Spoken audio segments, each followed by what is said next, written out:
Well, good morning. It is August 16th, I believe. It's 6:57 a.m. in Eagle Nest, New Mexico, just 30 short miles south of the Colorado border. And the current temperature is 44 degrees. It's 71 degrees inside. And today's high will be, I think, around 80 and pretty clear skies, no rain in the forecast. It's a beautiful place to be, and we're going to get started off right away. Got a lot of comments today, and the first one was zigzag. This is a lot of these are in response to 10 things you don't know about RVing and Quartzsite, and it should say if you're new. If you're not new, you know all of these things. But anyway, that title would be way too long. So zigzag, the wind is no joke. Usually the wind is on the same day as the rain. If it rains or cloud-covered days, everything that is outside your camp, chairs, stoves, shower, tent, awning, portable solar panels might blow far, far away. That's a true statement. And the wind will make dust so it will find its way into everything. That is a true statement. In responses to that comment, Rod Hot in the Desert said, are you allowed to use shower tents using your trailer outdoor system? Wasn't sure about that. Lapulsa thought the gray water was a no-no.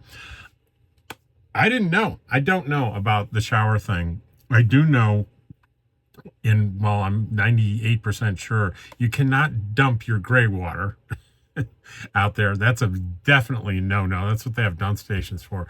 As far as going outside and hosing yourself off with the outdoor shower, I can't imagine there's a rule against that, but I don't know for sure. Someone smarter than me, or more, well, maybe not smarter, but more knowledgeable, might say in the comments if they have direct experience with that. So we got Thornelius, great information, thank you, from the same video. And Gray Piffle said, I think in the comments thing I mentioned on my positive news, I'm stopping shorts and I'm doing long form. And he says, Gray Piffle says, you don't get notifications for shorts. I have a habit of watching shorts for an hour at a time, so I would run across yours as well. You get the notification for long form. So people, that might help with my positive news stories. We'll see. M. Campbell, good morning. I'm envious of your weather. Texas will be 103, heat index of 110 today. I'm sorry.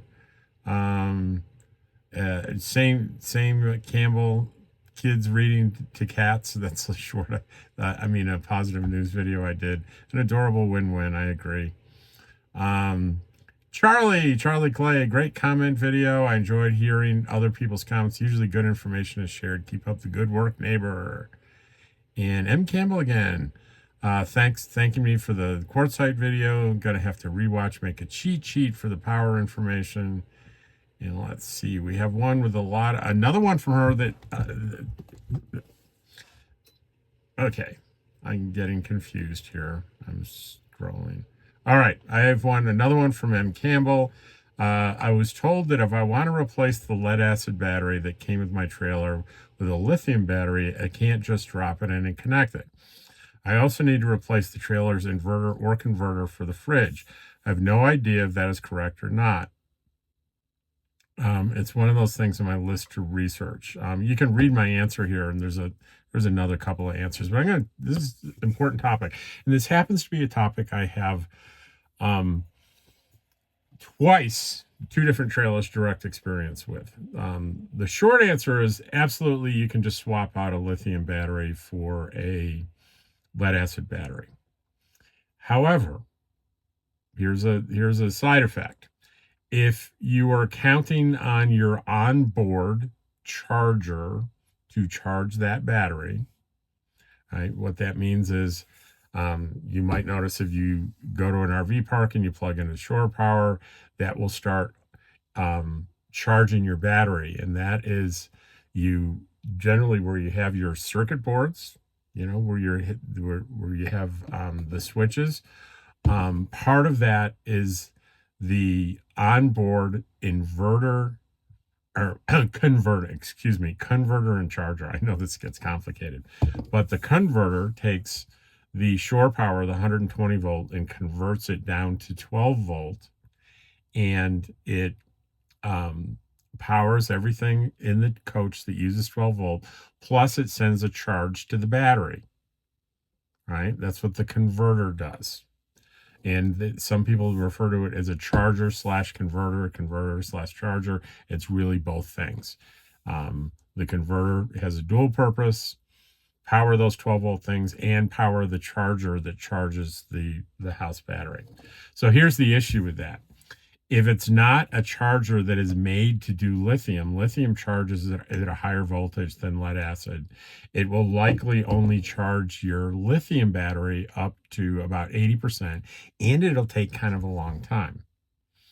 If you happen to have, you would need to look this up on your own paperwork or Google it for your charger converter. If you have a charger converter that is compatible with lithium, there's probably some kind of a switch that switches it from charging lead acid to lithium, which will charge it faster and charge it to 100%. If you're lucky enough to have that. Mine was a 2021 model, brand new, and it did not have a lithium feature. So I actually upgraded. I bought for like $300 a upgraded charger converter, and I actually paid someone to install it, though it's pretty simple to do yourself. Just be very careful, watch YouTube videos, make sure the power's off, nothing connected to it, that kind of thing.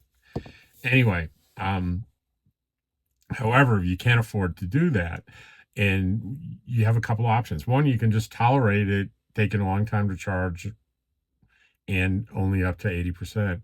Or if you're following the advice in the Quartzsite video and you're getting solar, that solar power charging in that solar controller device, and it's really hard to find a solar controller device that does not have custom settings for lithium.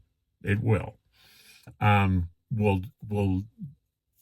charge that remaining 20% up to 100% with the sun. So you can do that. But the short answer, yeah, you can drop in a lithium, but doing nothing else, it's only going to go to 80% of capacity when you charge it. It'll take a long time. So that's the kind of long, boring answer to that question. Let's see. Naj, great video. I had no clue how watts and amps, etc. work. Great explanation. I learned a lot. Thank you so much. I was pretty nervous about that. I thought I had maybe a good way of explaining sort of the complexities of how electricity works with solar and DC and AC in an RV. And I got quite a bit of feedback that saying, yes, it made sense. So I'm encouraged by that. I might try to refine it and do a separate video just on that explanation piece, and maybe use some graphics and stuff and kind of refine how I'm explaining that. Jennifer Baciano, did I get it close? Thank you so much for this valuable information. I plan on retiring next year and just purchase my Class C camper to live in. When that happens, I'll be studying this video many times over and taking notes. Let's see. JT Wanderer, bravo. Not only did I make it to the end, this one is now saved to my camping playlist. Thanks, Rob. Let's see. Lisa Roth. Lisa. Hi, Rob. Hang on. Got something in my eye here. Our mutual newly married friend is the only person I've ever met who could explain the ins and outs. That's Jim from Canada. She's talking about ins and outs of solar power to me without my brain feeling like it's going in circles. I don't lack intelligence. She's not kidding. My light went off. I don't lack intelligence, but the whole electrical subject is convoluted as far as my brain is concerned. You did a nice job here. I can see several approving posts below. Kudos. Thank you, Lisa. Virginia Gillert, 9423. You did a great job explaining a lot of things, especially solar. I now understand more of solar. Good. I hope to see you there. I have questions on your rig. I have a 2022 Winnebago D2108, similar to mine. Not the same, but similar. Barb, my buddy Barb says to the amazing burger, Laguna Vista, she says, the burger, that lunch looks so good. The crunch made me hungry. That was the crunch of the onion rings. EPH 1-4 said, good work, Rob, on the courtside video. Pete Diaz, great information, great video. You nailed it on this one. Thanks, Pete.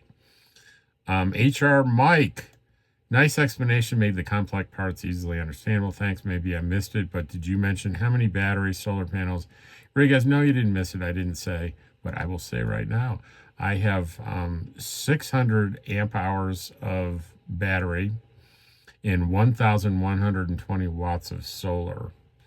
If you want to know how many watt hours that is, remember, if you watch, it's 600 times 12. So that would be, so 6,000 times 7,200 watts, right? Did I do the math right in my head? Let's see. Renee, I knew all of this info, but wanted to watch for fun. Great video for newbies, Rob. Yeah, I hate the windstorms. Me too. Rod Hot in the Desert, just another excellent video, Rob. You should know that you were my inspiration for a massive lifestyle leap into RV life for me that began in March. I'm somewhat battle tested for this winter in courtside, having survived the tail end of the chilly Canadian weather. Now I have another Canadian friend, I see. I've survived off-grid and ramped up with solar, and only once in 5 months have I had to use my generator. Good for you. That's impressive. That included some minus 18°C wind chill. Wow, that's friggin' cold. That challenged my onboard firmness in my small trailer. I bet it did. But today's video added to my knowledge bank, and I thank you for that. Knowledge gathered from your videos this past year fueled my journey. Keep up the outstanding and dedicated work. I look forward to seeing you in Dottie this fall. Rod and Bailey, look forward to meeting you, Rod and Bailey, for sure. That sounds great. Naj, love to hear your daily comments. Keep them coming. Deanie Evans, great video, Rob. You broke it down, easily understood terms. Linda Kelly, so very sweet, also gives young people the opportunity to fall in love and respect cats. That's my short on kids reading to cats in a shelter. It's pretty touching. Thanks for showing us this. Martin B, great info. Thank you on the courtside video. Robin Goff.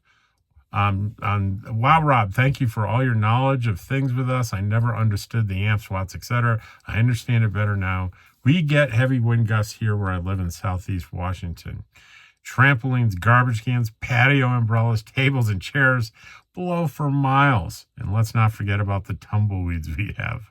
I really look forward to your videos. Well, thank you, Robin. Living your journey. Hey, good to see you again. Great job, Rob. As a low voltage electricity and mobile solar installer myself, I sometimes have a hard time providing this information on a level the average nomad can understand. You, sir, did a fantastic job breaking it down to the basic level and have still got the pertinent information out there. Wow, nice compliment. Thank you. Randy, hello, Randy. I love this story. That's kids reading to cats. I used to be terrified to read out loud. This is wonderful for children to practice and soothing the cats. Big time. Yeah, a lot of young children are very self-conscious about reading out loud. And reading out loud is one of those things that you do to improve your reading, improve your comprehension, improve your self-esteem. It's a fundamental thing in the educational process. And for those kids that have trouble and are self-conscious, this can provide a pretty cool breakthrough for them and the scared cats. And this is the last one, Bob Martins. I retired in 2019 and ran to Quartzsite December from Manitoba, Canada, with my 23-foot travel trailer.